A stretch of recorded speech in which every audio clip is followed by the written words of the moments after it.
മനുഷ്യ വംശത്തിൻ്റെ പുരോഗതിക്കും കൂടുതൽ മെച്ചപ്പെട്ട സാമൂഹ്യ വ്യവസ്ഥയ്ക്കും അവൻ്റെ സാക്ഷാത്കാരത്തിനും ശാസ്ത്രം കൂടിയേ കഴിയൂ. ബഹുവിഷയ വൈദഗ്ധ്യമെന്നുള്ളത് ഐസക് അസിമോവിനോളം മറ്റൊരു ശാസ്ത്ര ലേഖകനുമില്ല എന്ന് ഉറപ്പിച്ചു പറയാൻ വാസ്തവത്തിൽ കഴിയും. ഐസക് അസിമോവിൻ്റെ പുസ്തകങ്ങളെല്ലാം നാം വാങ്ങിച്ചു വച്ചാൽ that it self is A liberal education. സംസ്കാരം എന്നുള്ളതൊരു സമൂഹത്തിൻ്റെ ആകെയുള്ള പ്രവർത്തന പദ്ധതിയും ലക്ഷ്യവുമായി മാറുക എന്നുള്ളത് ഒരിക്കലും ഉണ്ടായിരുന്നു. അംഗീകൃതമായ ഒരു സാംസ്കാരിക നയം രൂപീകരിക്കാത്തതും പ്രഖ്യാപിക്കാത്തതുമായ കൈവിരലിലെണ്ണാവുന്ന രാജ്യങ്ങളിലൊന്ന് 5000-ലേറെ വർഷം പഴക്കമുള്ള സംസ്കാരത്തിൻ്റെ ഉടമയായ ഭാരതമാണ് എന്ന് പറയുമ്പോൾ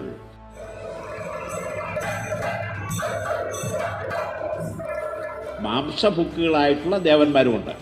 ഹിന്ദുമതത്തിൻ്റെ മഹത്വമായിട്ടാണ് ഞാനതിനെ കണക്കാക്കുന്നത്. പരിസ്ഥിതി സംരക്ഷണത്തിൻ്റെ നയസമീപനത്തിന് നാം മുന്നേറുമ്പോൾ തീർച്ചയായും ക്രോസ്ബിയുടെ കണ്ടെത്തലുകൾ വളരെ പ്രയോജനകരമായിരിക്കും. ആധുനിക മുതലാളിത്തം, ആധുനിക യന്ത്രയുഗം, ആധുനിക വ്യാവസായിക പ്രവർത്തനങ്ങൾ ഇവ മുഖേന എങ്ങനെയാണ് പ്രകൃതിയെയും വിഭവങ്ങളെയും പാശ്ചാത്യ സമ്പ്രദായത്തിലുള്ള സമ്പദ് വ്യവസ്ഥ കുത്തിച്ചോർത്തിയെടുത്തത് അവരുടെ നാട്ടിൽ മാത്രമല്ല, ലോകത്തിലെങ്ങും. ആശയങ്ങളും ചിന്തകളും വികാരങ്ങളും മനോഭാവങ്ങളും വിനിമയം ചെയ്യുക പരസ്പരം. അപ്പം ഈ സംവേദനം നടത്തുന്നത് ഭാഷയെ കൂടെയാണ്. ഈ ഭാഷയും സംസ്കാരത്തിൻ്റെയും പ്രയോഗമായ സംവേദനവും നമ്മുടെ സമൂഹ ഘടനയിലെ വളരെ പ്രധാനപ്പെട്ട ഒന്നാണ്.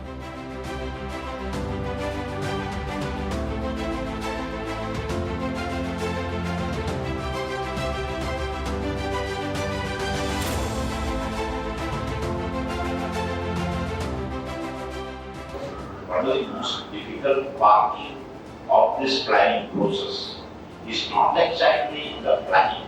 It is just to get this message across to people and also to get our journalists, newsmen and public opinion makers to understand the whole process.